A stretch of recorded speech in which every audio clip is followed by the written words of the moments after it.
হর महादेव ओम नमः शिवाय। কেমন আছেন আপনারা সবাই? আমি দীপ্তেশ বি মণ্ডল। আমি আগের যে ভিডিওটাই বলেছিলাম সেটা এপ্রিল মাস মানে এপ্রিল মাস যেটা সেটা পার্ট 1 বলেছিলাম, এটা পার্ট 2 বলছি।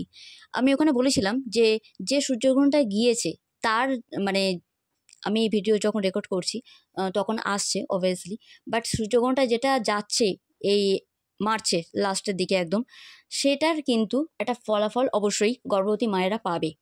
তার জন্য অবশ্যই বলবো নিজের গর্ভকে ঢেকে রাখা, নিজের গর্ভেতে গম বাটা লেপন করা আপনাদের জন্য খুব ভালো হবে।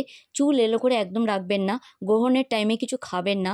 যদি খুব এমার্জেন্সি কিছু হয় তাহলে অবশ্যই তুলসী পাতা দিয়ে রাখা এমন জল অবশ্যই আপনারা গ্রহণ করবেন, কারণ এটাতে কোনো রকম ভাইরাস থেকে আপনারা বাঁচার উপায় পাবেন। আর তার সাথে সাথে বলবো এপ্রিল মান্থের সব রাশির জন্য যেটা আছে সেটা আমি আগেই বলেছি আগের ভিডিওটাতে, যে মীন রাশি, মেষ রাশি আর কুম্ভ রাশি, এই রাশির ওপর 7.5, আর ধনু রাশি আর সিংহ রাশি, এই দুটো রাশির ওপরে ঢাইয়া, বড় বাবার ঢাইয়া। তো এই যে 2.5 বছরের ঢাইয়া আর 3টে রাশির ওপরে যে 7.5, এই থেকে বাঁচার উপায় একটাই, নিজের ওপরে পুরোপুরি নিজের ওপরে ফোকাসটা দেওয়া। দুনিয়া কি বললো, দুনিয়া কি করলো, এদিকে আপনাদের ধ্যান জ্ঞান যাওয়াই উচিত না। পুরোপুরি আপনাদের হেলথ কি বলছে, আপনারা কিভাবে চলছেন, আপনাদের বিহেভিয়ার কেমন থাকছে সামনের জনের প্রতি, ইনফ্যাক্ট আপনাদের চিন্তাধারা, বিশেষ করে মেন্টাল পিস এই টাইমে মানে একটু সমস্যা দেয়। আমি একদমই ভয় দেখাচ্ছি না, কি করতে হবে আমি তারও উপায় বলে দেবো। এখানে সমস্যা সমাধান দুটোই থাকে, তার জন্যই মানে এইসব ভিডিওগুলো আপনাদের সামনে রাখা। কিন্তু তবু বলবো যারা ভয় পাচ্ছেন তারা ভয় পাবেন না, তারা মনের জোরটাকে রাখুন, নিজেকে শান্ত রাখুন। যা কিছু মানে অযৌক্তিক থটস চিন্তাভাবনা আসছে সেগুলোকে এক্সাইট করে রাখার জন্য একটু হলেও ঈশ্বরের ধ্যান জ্ঞানে মগ্ন হন। গঙ্গা স্নান করা আর দেব দর্শন করা বা দেবী দর্শন করা আপনার জন্য খুব ভালো হবে। যেহেতু মা দুর্গার টাইম এটা এপ্রিল মান্থ, আমরা সবাই জানি। তো চৈত্রের নবরাত্রি যেটা হয়, চৈত্র নবরাত্রির অনেকেই করে থাকেন আপনারা, বা বাঙালি অবাঙালি অনেকেই করে থাকেন। তো আপনাদের জন্য এটুকুই বলবো, মা দুর্গা আশীর্বাদ আপনাদের মাথার উপর থাকুক। ওম দুম দুর্গায় নমঃ কিংবা দুর্গা ম্যাজিক বিগিনস নাও, এই মন্ত্র দুটোর জপ করা কিংবা একটা জপ করা আপনাদের জন্য খুব ভালো হবে। এর মধ্যে যেটা আপনাদের মনে হবে আপনারা জপ করতে পারেন, আপনাদের বিপদ আপদ কাটবে, তাতে আপনাদের যে কোনো রকমভাবে আপনারা সুরক্ষিত থাকবেন, সবচেয়ে বড় কথা। আর তার সাথে সাথে একটা কথা বলবো, হেলথ যেমন ভোগাবে, মানে মাইন্ড মানে মেন্টাল পিস যাকে বলা হয়, বডি মানে হেলথ, অ্যান্ড স্পিরিচুয়াল দিক দিয়ে মানে আধ্যাত্মিক দিক দিয়ে, সোল আত্মিক যে বিষয়টা, সব দিক দিয়ে কিন্তু ব্যালেন্স যদি না করতে পারেন একটু হলেও প্রবলেম ফেস করতে হবে আপনাদের। তাই কখন ঘুমাচ্ছেন কখন উঠছেন এটা একটু দেখবেন, এই টাইমটা যেন ঠিকঠাক হয়। 8 ঘন্টা ঘুম খুবই দরকার আপনাদের। এটা সব রাশির জন্যই বলছি আমি।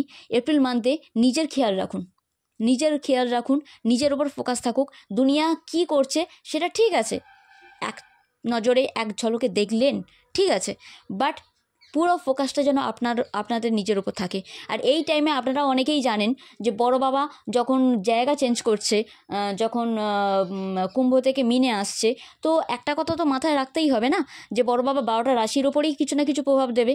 তো 12টা রাশির এই কারণেই আমি বলছি খুব ধীর গতিতে, খুব মানে হয় না যেমন কছুয়া চাল, মানে কচ্ছপ যেভাবে চলে ঠিক স্লো, মানে ছোট্ট ছোট্ট পা, খুব স্লোলি আর বুঝে সুঝে রিচেক করে একটা জিনিস বারবার চেক করে আর ঠান্ডা মাথায় প্ল্যান করে পরিকল্পনা করে তবে পা ফেলুন, তাহলে দেখবেন সঠিক টাইমে সঠিক কাজ আপনারা করতে পারছেন।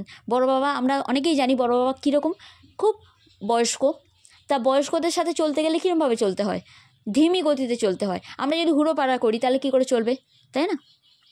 তো সেই বুঝে আপনারা যদি পা ফেলেন, ধৈর্য ধরে যদি আপনারা চলতে পারেন, তাহলে দেখবেন বড় বাবাই আপনাদের কর্ম যোগও তৈরি করে দিচ্ছে, সরি নয়েসের জন্য। আর কর্মের যোগ তৈরি করার সাথে সাথে অবশ্যই একটা কথা বলবো, কর্ম আপনাদের সঠিক টাইমে সঠিকভাবে সফল হচ্ছে, এইটা আপনারা দেখতে পাবেন। আপনাদের হেলথ নিয়ে আমি তো বললাম, এবার লাভ লাইফ নিয়ে কিছু একটু বলবো, বা ম্যারেজ লাইফে মানে বিবাহিত জীবনে ভালোবাসার যে সম্পর্ক, সেখানে একটু হলেও আপ ডাউনস তো দেখবেনই দেখবেন বিবাহিত জীবনে যারা আছেন, কিন্তু আপনাদের সম্পর্ক আপনারা ঠিক যেমন কর্ম করবেন তেমনি ফল পাবেন। মানে এই সময় হয়তো একটুখানি নেতিবাচক চিন্তাধারা আসতে পারে, বা পার্টনারের ওপর রাগ হতে পারে, বা একটু মানে ক্ষোভ জন্মাতে পারে মনেতে, কিন্তু আমি বলবো আপনাদের কথাবার্তা যত নম্রভদ্র হবে, যতটা আপনাদের আইনো আপনারা নম্রভদ্রই সেটা কথা না, মানে পার্টনারের সাথে যতটা লাভেবল সিচুয়েশন আপনারা ক্রিয়েট করতে পারবেন, যতটা মন খুলে কথাবার্তা বলতে পারবেন, টাইম কাটাতে পারবেন, হাসতে পারবেন, ততটাই দেখবেন। বিশেষ করে এখানে জামিনাই, ভার্গো অ্যান্ড লিব্রা বা অ্যাকোরিয়াসও হতে পারে। মানে আমি এখানে কুম্ভ রাশি দেখতে পাচ্ছি, যেটা এয়ার সাইন। মানে কথাবার্তা চিন্তাধারা আপনাদের যত উন্নত হবে আপনারা ততই দেখবেন। অবশ্যই পৃথ্বী রাশি, কন্যা রাশিও আছে, আর মিথুন রাশিও আছে। আপনারা যতটা, বিশেষ করে এই রাশিগুলো আমি উল্লেখ করলাম, যতটা ভালোবাসার সম্পর্কে বা যে কোনো কার্যক্ষেত্র সম্পর্কে আপনারা যতটা নিজেকে নিজের ফিয়ার মানে ভয়টাকে জয় করে একটা আনন্দ মুহূর্ত মধ্যে দিয়ে যদি ভালোবাসার মাধ্যমে যদি সামলাতে পারেন সব পরিস্থিতিকে, তাহলে আপনারা দেখবেন সব কিছু সামলে গিয়েছে। এটা শুধু বিবাহিত জীবনের জন্য বলছি না, লাভ লাইফও তাই। যারা ভালোবাসার সম্পর্কে আছেন তাদের জন্যও তাই, কিন্তু যারা ভালোবাসার সম্পর্কে নেই, পার্টনারের জন্য ওয়েট করছেন, তাদের এমন কোনো রকমভাবে মানে কমিউনিকেশন, মেসেজ, কল কিংবা কারোর মাধ্যমে কোনো রকম সম্বন্ধ আসছে, মানে কোনো ঘটকের মাধ্যমে, তারা কিন্তু এমন কোনো চান্স এই টাইমে পাবেন, এই এপ্রিল মান্থে পাবেন। আর আপনাদের জন্য এটাই ভালো হবে যে আপনাদের কমিউনিকেশনটা এমন হতে হবে যে আপনারা ওপেন থাকবেন, সব কিছুর জন্য রেডি থাকবেন। এটা না হলে, এটা যদি হাত থেকে বেরিয়ে যায় তাহলে আর ভালো পাবো না, এমনটা একদম না। আপনারা তথ্য নিন, ইনফরমেশান কালেক্ট করুন, তাদেরকে বুঝুন, জানুন, টাইম নিন। হুড়োপাড়া করে কোনো সিদ্ধান্ত নেবেন না, কোনো কাজ করবেন না, টাইম নিয়ে কাজ করবেন। তাহলে দেখতে পাবেন আপনাদের লাভ লাইফে কিংবা আপনাদের ম্যারেজ লাইফে কিংবা যারা সিঙ্গেল আছেন তাদের জন্য, আপনাদের জন্য একটা বেনিফিশিয়াল টাইম আপনারা এই টাইমে দেখতে পাবেন। এই এপ্রিল মান্থ আপনাদের জন্য লাক্কি টাইম হবে যদি আপনারা সুঝবুঝে কাজ করেন, আপনারা বুঝে সুঝে পা ফেলেন। আর কেরিয়ারের জন্য একটা কথাই বলবো, সবার জন্য এখানে একটা কথাই আসছে, হুড়োপাড়া করে কোনো কিছু না, তাড়াহুড়ো করে কোনো কিছু না। যদি কোনো ফাইল ডকুমেন্ট সাইন করতে হয় 3 ঘন্টা কিংবা 3 দিন অবশ্যই নিন, চেক করুন, বারবার করে দেখুন যে কী আছে কী নেই।